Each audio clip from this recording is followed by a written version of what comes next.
नमस्कार दोस्तों, TET classes with Sneha में आपका स्वागत है। दोस्तों, आज के इस क्लास में आपको केंद्रीय शिक्षक पात्रता परीक्षा का प्रीवियस ईयर का पूछा गया प्रश्न पत्र लेकर आया हूं।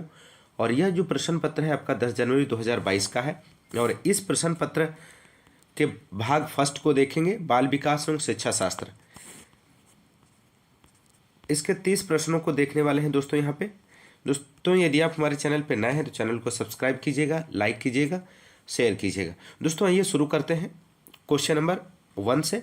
निम्नलिखित में से कौन सा कथन सही नहीं है आपको बताना है दोस्तों, दिए गए ऑप्शंस में से। तो यहाँ पे इस क्वेश्चन का राइट आंसर सेकंड हो जाएगा। विकास केवल आनुवांशिकता से प्रभावित होता है, यहाँ पे ये बात गलत है। केवल यहाँ पे आ गया है तो केवल वाले निगेटिव होते हैं, ज़्यादातर आपके ऑप्शन ही गलत होते हैं, तो इस बात को ध्यान रखिएगा। तो विकास केवल आनुवांशिकता से प्रभावित नहीं होता, यह कथन सही नहीं है, क्योंकि विकास एक लगातार जीवन पर्यंत चलने वाली प्रक्रिया है। विकास के सभी क्षेत्र सामान्यतः एक दूसरे पर निर्भर रहते हैं। विकास क्रमबद्ध व व्यवस्थित रूप से चलता है। विकास आनुवांशिकता व वातावरण दोनों से प्रभावित होता है। ध्यान रखिएगा, विकास जो है आनुवांशिकता और वातावरण दोनों से प्रभावित होता है, ना कि केवल आनुवांशिकता से। इसलिए यहाँ पे इस क्वेश्चन का जो ऑप्शन सेकेंड जो है सही नहीं है। अगला क्वेश्चन नंबर सेकेंड। भाषा अर्जन के संदर्भ में निम्नलिखित में से कौन सा चरण संवेदनशील है? राइट आंसर सेकेंड हो जाएगा, प्रारंभिक बाल्यावस्था। भाषा अर्जन के संदर्भ में प्रारंभिक बाल्यावस्था का जो चरण होता है वो संवेदनशील होता है, क्योंकि प्रारंभिक बाल्यावस्था को भाषा अर्जन और विकास की दृष्टि से सबसे महत्वपूर्ण माना जाता है। और इस अवस्था में बच्चा अत्यंत तीव्रता के साथ शब्दों को ग्रहण करता है। वह अपने आसपास के वातावरण को जानने की जिज्ञासा दिखाता है, परिवार से उनके विषय में प्रश्न करता है, अपनी भाषा में संवाद करना चाहता है। साथ ही साथ वह वस्तुओं के रंग, आकृति, आकार आदि की पहचान करना भी सीख रहा होता है। तो ऑप्शन यहाँ पे सेकेंड राइट आंसर हो जाएगा इस क्वेश्चन का, ध्यान रखिएगा। अगला क्वेश्चन नंबर थर्ड है। आपको फिल करना है बच्चों के समाजीकरण के द्वितीय कारक इनमें से कौन से हैं, दिए गए ऑप्शंस में से। तो राइट आंसर जो हो जाएगा यहाँ पे दोस्तों थर्ड हो जाएगा। स्कूल और धर्म बच्चों के समाजीकरण के द्वितीय कारक है। समाजीकरण की प्रक्रिया जीवन पर्यंत चलती है। समाजीकरण की प्रक्रिया के अंतर्गत बच्चा एक आत्म जागरूक ज्ञानवान व्यक्ति में परिवर्तित होता है। बच्चा सामाजिक मूल्यों, विश्वासों, अपेक्षाओं को धारण करता है। समाजीकरण के अंतर्गत मूल्यों और सिद्धांतों का अनुकूलन होता है। सांस्कृतिक अनुष्ठानों, कौशलों का अनुकूलन होता है। समाजीकरण व्यक्ति के व्यक्तित्व विकास व सांस्कृतिक विकास का संयोजन होता है। तो ध्यान रखिएगा, ऑप्शन थर्ड यहाँ पे राइट आंसर हो जाएगा। नेक्स्ट क्वेश्चन नंबर फोर्थ है। जीन पियाजे के संज्ञानात्मक विकास के अनुसार बच्चे संरक्षण किस अवस्था में कर पाते हैं? तो यहाँ पे इस क्वेश्चन का दोस्तों राइट आंसर जो हो जाएगा,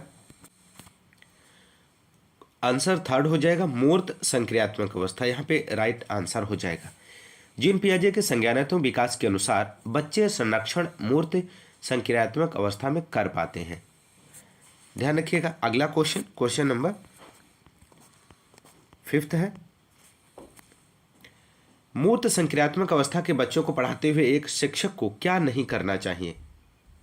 ध्यान रखना है, क्या नहीं करना चाहिए। तो राइट आंसर जो हो जाएगा सेकंड हो जाएगा, ऐसी समस्याएं देना जिसमें अमूर्तता की आवश्यकता हो। ऑप्शन जो सेकंड है यहाँ पे सही जवाब हो जाएगा। मूर्त संक्रियात्मक अवस्था के बच्चों को पढ़ाते हुए एक शिक्षक को ऐसी समस्या नहीं देनी चाहिए जिसमें अमूर्तता की आवश्यकता हो। अमूर्त चिंतन औपचारिक संक्रियात्मक अवस्था में विकसित होता है और इसमें परिकल्पनात्मक बहुआयामी चिंतन विकसित होना आरंभ हो जाता है। यह अवस्था 12 से 15 वर्ष तक मानी जाती है। ध्यान रखिएगा दोस्तों, महत्वपूर्ण प्रश्न है। अगला क्वेश्चन नंबर 6।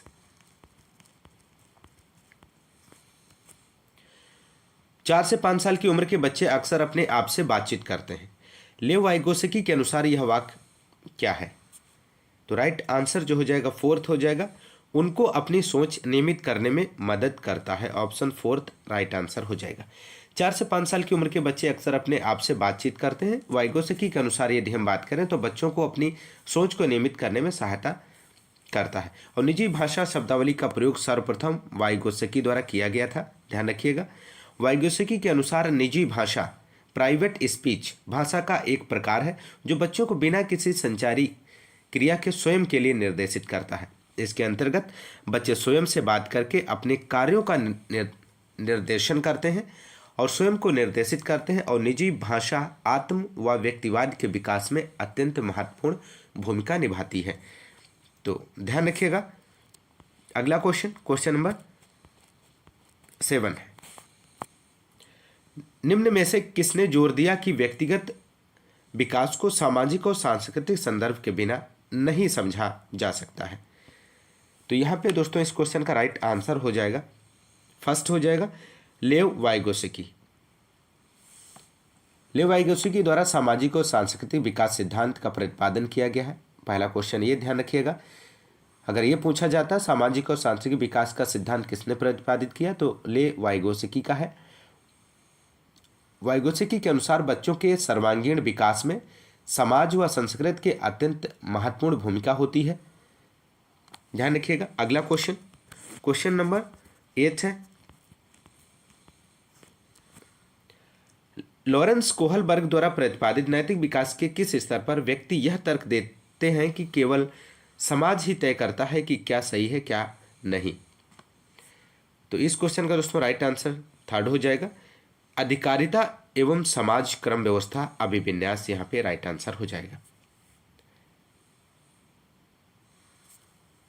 अधिकारिता एवं सामाजिक क्रम व्यवस्था अभिविन्यास, अथॉरिटियन सोशल ऑर्डर मेंटेनिंग ओरिएंटेशन नामक स्तर पर व्यवस्थित यह तर्क देता है कि केवल समाज ही तय कर सकता है कि क्या सही है क्या नहीं। यह स्तर कोहलबर्ग द्वारा वर्णित परंपरागत स्तर कन्वेंशनल लेवल के अंतर्गत आता है। इसमें सामाजिक व्यवस्था को बनाए रखने पर ज़्यादा बल दिया जाता है, ध्यान रखिएगा। अगला क्वेश्चन, क्वेश्चन नंबर 9 है, निम्नलिखित में से कौन सी व्याख्या हार्वर्ड गार्डनर द्वारा प्रतिपादित तार्किक गणितीय बुद्धि का आलेख करती है। तो राइट आंसर इस क्वेश्चन का दोस्तों हो जाएगा फोर्थ, समस्याओं को तर्कपूर्ण तरीके से विश्लेषण करने व मसलों की वैज्ञानिक दृष्टि से विवेचन करने की क्षमता, राइट आंसर हो जाएगा। अगला क्वेश्चन, क्वेश्चन नंबर 10, एक प्रगतिशील कक्षा में अधिगम क्या है। तो राइट आंसर जो हो जाएगा फर्स्ट हो जाएगा, एक प्रगतिशील कक्षा में अधिगम अंतःक्रिया व संवाद द्वारा होता है। अगला क्वेश्चन, क्वेश्चन नंबर 11 है, कथन दिया गया है गणित के शिक्षकों को लड़कियों से कक्षा में बहुत कम अपेक्षा रखनी चाहिए।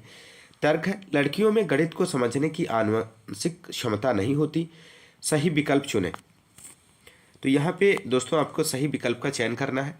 तो राइट आंसर फोर्थ हो जाएगा, ए और आर दोनों गलत हैं, ऑप्शन फोर्थ सही जवाब हो जाएगा। गणित के शिक्षकों को लड़कियों से कक्षा में बहुत कम अपेक्षाएं रखनी चाहिए क्योंकि लड़कियों में गणित को समझने की आनुवंशिक क्षमता नहीं होती, या कथन व तर्क दोनों गलत है। अगला क्वेश्चन, क्वेश्चन नंबर 12 है, भाषा के संदर्भ में राष्ट्रीय शिक्षा नीति 2020 किस पर बल देती है दोस्तों। तो राइट आंसर हो जाएगा यहाँ पे ऑप्शन फर्स्ट, बहुभाषिता, राइट आंसर हो जाएगा। भाषा के संदर्भ में राष्ट्रीय शिक्षा नीति 2020 बहुभाषिता पर बल देती है। राष्ट्रीय शिक्षा नीति 2020 के अंतर्गत कक्षा 5 तक की शिक्षा मातृभाषा, स्थानीय या क्षेत्रीय भाषा में दिए जाने पर बल दिया जाता है। यह नीति मातृभाषा में कक्षा 8 और उससे आगे की शिक्षा प्रदान किए जाने के संदर्भ में भी बात करती है। साथ ही भारतीय भाषाओं के संरक्षण व विकास के लिए भारतीय अनुवाद व्याख्या संस्थानों में अध्यापन के अध्ययन के रूप में मातृभाषा, स्थानीय भाषा के साथ साथ अन्य भाषाओं को बढ़ावा देने की बात कही गई है। तो ध्यान रखिएगा, राइट आंसर ऑप्शन 1 हो जाएगा। अगला क्वेश्चन, क्वेश्चन नंबर 13 है, मूल्यांकन का उद्देश्य क्या है। आपको बताना है दोस्तों मूल्यांकन का उद्देश्य इनमें से कौन सा है। तो राइट आंसर ऑप्शन 4 हो जाएगा, अधिगमकर्ताओं को सीखने की प्रक्रिया में मदद करने के तरीके खोजना मूल्यांकन का उद्देश्य है दोस्तों। अगला क्वेश्चन, क्वेश्चन नंबर 14, निम्नलिखित में से कौन सा प्रश्न समालोचनात्मक सोच को बढ़ावा देता है? तो राइट आंसर जो हो जाएगा यहाँ पे फोर्थ हो जाएगा, शहरीकरण और वैश्वीकरण के विभिन्न सामाजिक आर्थिक स्तर के लोगों पर अलग अलग प्रभाव का विश्लेषण करें। राइट आंसर है। नेक्स्ट क्वेश्चन, क्वेश्चन नंबर 15, अधिगमकर्ताओं की वैयक्तिक विभिन्नताओं को ध्यान में रखने के लिए एक शिक्षिका को क्या करना चाहिए? तो अधिगमकर्ताओं की वैयक्तिक विभिन्नताओं को ध्यान में रखने के लिए एक शिक्षिका को अधिगमकर्ताओं के पूर्व अनुभवों को शामिल करके उनका संचय करना चाहिए। ऑप्शन सेकंड यहाँ पे राइट आंसर हो जाएगा। नेक्स्ट क्वेश्चन, क्वेश्चन नंबर 16 है, एक समावेशी कक्षा में आपको बताना है। तो राइट आंसर जो हो जाएगा, एक समावेशी कक्षा में विद्यार्थी समतापूर्ण तरीके से बढ़ते व विकसित होते हैं। एक समावेशी कक्षा में विविध क्षमताओं वाले विद्यार्थी एक साथ अधिगम प्रक्रिया में सम्मिलित होते हैं। इसलिए समावेशी कक्षा में जिस विद्यार्थी की जैसी शिक्षण आवश्यकता है उसे उसी प्रकार से शैक्षणिक गतिविधियों के माध्यम से शिक्षा प्रदान की जाती है और इसके साथ ही साथ समावेशी कक्षा में विशिष्ट शिक्षा योजना भी प्रदान की जाती है। समावेशी कक्षा में प्रत्येक विद्यार्थी की प्रतिभा को विकसित करने हेतु अवसर प्रदान किए जाते हैं।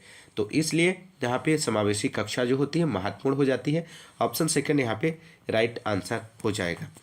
विद्यार्थी समतापूर्ण तरीके से बढ़ते और विकसित होते हैं। नेक्स्ट क्वेश्चन, क्वेश्चन नंबर 17 है दोस्तों, आर्थिक रूप से कमजोर वर्ग के विद्यार्थियों की शिक्षा के संबंध में शिक्षा का अधिकार अधिनियम 2009 के खंड 12 द्वारा निम्नलिखित में से किसकी सिफारिश की गई है?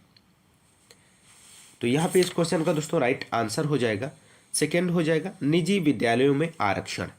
आर्थिक रूप से कमजोर वर्ग के विद्यार्थियों की शिक्षा के संबंध में शिक्षा का अधिकार अधिनियम 2009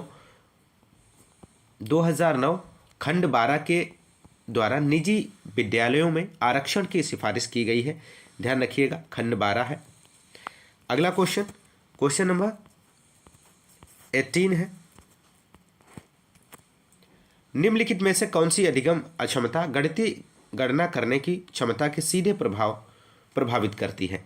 तो दोस्तों इस क्वेश्चन का आपको राइट आंसर देना है। तो यहाँ पे राइट आंसर जो हो जाएगा, ऑप्शन फर्स्ट हो जाएगा, डिसकैलकुलिया हो जाएगा। डिसकैलकुलिया अधिगम अक्षमता गणितीय गणना करने की क्षमता को सीधे रूप से प्रभावित करती है। अगला क्वेश्चन, क्वेश्चन नंबर 19 है, विविध शिक्षण आवश्यकता वाले विद्यार्थियों को शामिल करने के लिए निम्नलिखित में से किसकी आवश्यकता होती है? तो राइट आंसर यहाँ पे हो जाएगा दोस्तों, ऑप्शन सेकंड हो जाएगा, लचीला पाठ्यक्रम। विविध शिक्षण आवश्यकता वाले विद्यार्थियों को अधिगम प्रक्रिया में शामिल करने के लिए लचीले पाठ्यक्रम की आवश्यकता होती है।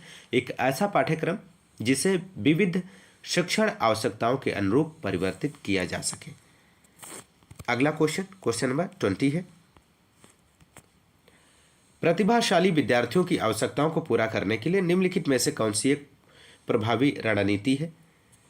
तो यहाँ पे इस क्वेश्चन का राइट आंसर ऑप्शन सेकंड हो जाएगा, उन्हें चुनौतीपूर्ण और उच्च क्रम के कार्य सौंपे। सेकंड ऑप्शन सही हो जाएगा। नेक्स्ट क्वेश्चन, क्वेश्चन नंबर 21 है, विद्यार्थियों में अधिगम को सुसाध्य करते समय शिक्षक को निम्नलिखित में से किस रणनीति से बचना चाहिए? तो इस क्वेश्चन का दोस्तों राइट आंसर फोर्थ हो जाएगा, निष्क्रिय नकल। यहाँ पे राइट आंसर हो जाएगा। विद्यार्थियों में अधिगम को सुसाध्य करते समय शिक्षक को निष्क्रिय नकल जैसी रणनीति से बचना चाहिए। कक्ष में संकल्पना मानचित्र, कॉन्सेप्ट मैपिंग, खोजी अधिगम, डिस्कवरी लर्निंग, सहज अनुमान लगाना रणनीतियों को अपनाकर शिक्षक अधिगम को सुसाध्य, रुचिकर व सरल बना सकता है। तो ध्यान रखिएगा, महत्वपूर्ण प्रश्न है। अगला क्वेश्चन, क्वेश्चन नंबर 22 है यहाँ पे, अर्थपूर्ण अधिगम को सुसाध्य करने हेतु सूचना प्रसंस्करण का निम्नलिखित में से कौन सा तत्व सहायक है? तो यहाँ पे राइट आंसर सेकंड हो जाएगा, विस्तारण यहाँ पे राइट आंसर है। अर्थपूर्ण अधिगम को सुसाध्य करने हेतु सूचना प्रसंस्करण का विस्तारण तत्व सहायक होता है। यहाँ पे इला इलाबोरेशन आप ध्यान रखिएगा, इलाबोरेशन इंग्लिश में कहते हैं इसको विस्तारण।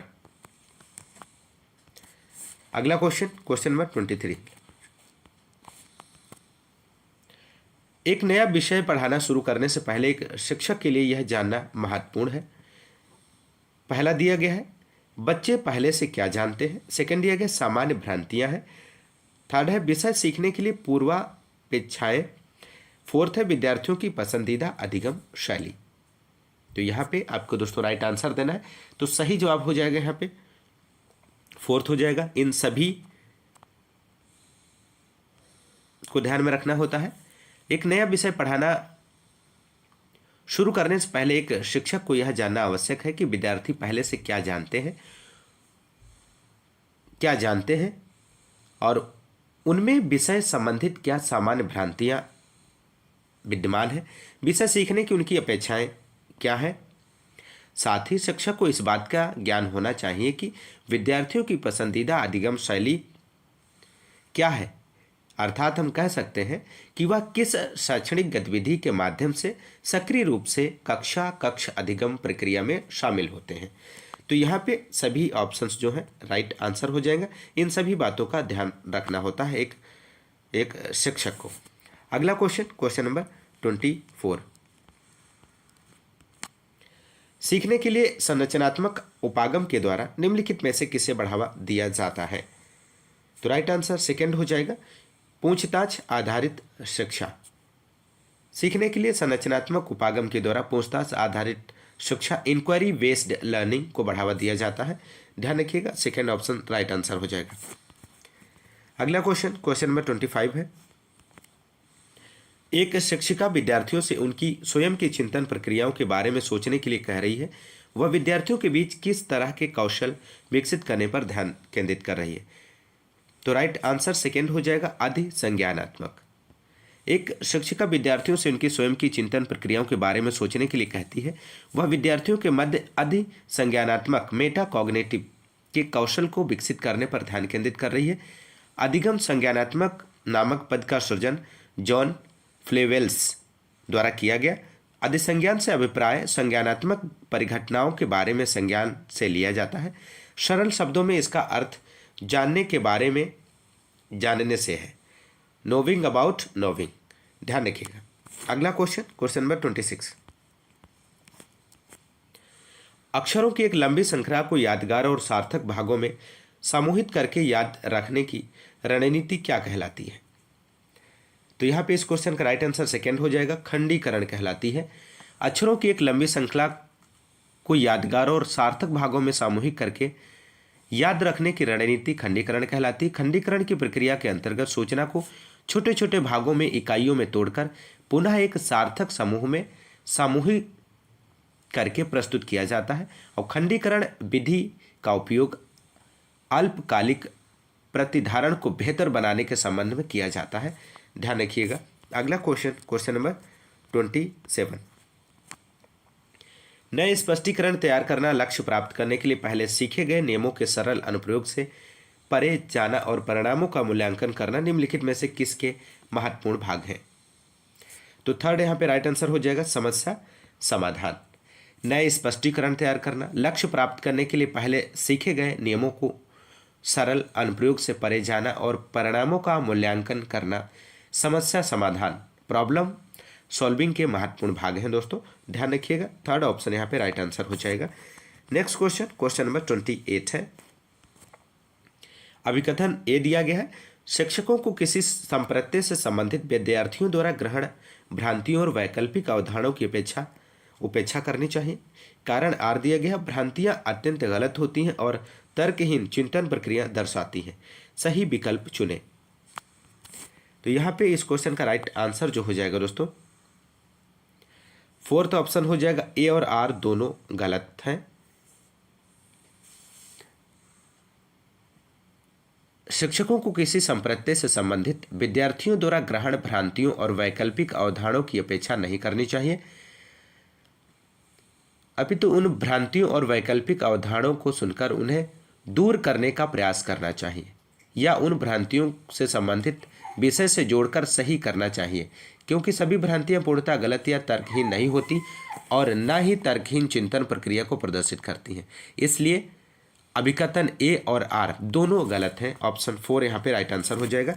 बढ़ते हैं नेक्स्ट क्वेश्चन की ओर। क्वेश्चन नंबर 29 है, संवेगों से संबंधित समकालीन मनोवैज्ञानिक सिद्धांत संज्ञानात्मक और भावनात्मक प्रतिक्रियाओं के संबंध को किस तरह देखते हैं? तो दोस्तों यहाँ पे इस क्वेश्चन का राइट आंसर हो जाएगा सेकेंड ऑप्शन हो जाएगा, दोनों एक दूसरे से गुथे हुए हैं। संवेगों से संबंधित समकालीन मनोवैज्ञानिक सिद्धांत संज्ञानात्मक और भावनात्मक प्रतिक्रियाओं के संबंध को एक दूसरे से संबंधित या गुथे हुए हैं रूप में देखते हैं, क्योंकि संज्ञानात्मक व भावात्मक दोनों एक दूसरे को संवेगों के द्वारा अत्यधिक रूप से प्रभावित करते हैं। इस बात को भी आपको ध्यान में रखना है। सेकेंड ऑप्शन यहाँ पे राइट आंसर हो जाएगा। बढ़ते हैं अगले क्वेश्चन की ओर। क्वेश्चन नंबर आपका है 30, विद्यार्थी सीखने के लिए प्रेरित महसूस करते हैं जब कार्य किस प्रकार का होता है? तो विद्यार्थी सीखने के लिए तब अधिक प्रेरित महसूस करते हैं जब कार्य उनकी वास्तविक दुनिया से जुड़ा होता है। विषय वस्तु को वास्तविक जगत के उदाहरणों विद्यार्थियों के अनुभवों से संबंधित करके पढ़ाने से विद्यार्थी उसे शीघ्रता से सीखते हैं। वह ज्ञान दीर्घकालिक अवधि के लिए उनकी स्मृति में बना रहता है। तो राइट आंसर सेकेंड ऑप्शन हो जाएगा, उनकी वास्तविक दुनिया में जुड़ा होता है। तो दोस्तों ये रहे सीडीपी के 30 क्वेश्चंस आपने सॉल्व किए। दोस्तों यदि आपको क्लास पसंद आती है तो चैनल को लाइक और शेयर ज़रूर करें क्लास को, और चैनल को सब्सक्राइब करना मत भूलिए यदि आप चैनल पे नए आए हैं। तो दोस्तों आज की इस क्लास में बस इतना ही, मिलते हैं नेक्स्ट क्लास में। तब तक के लिए नमस्कार, जय हिंद, धन्यवाद।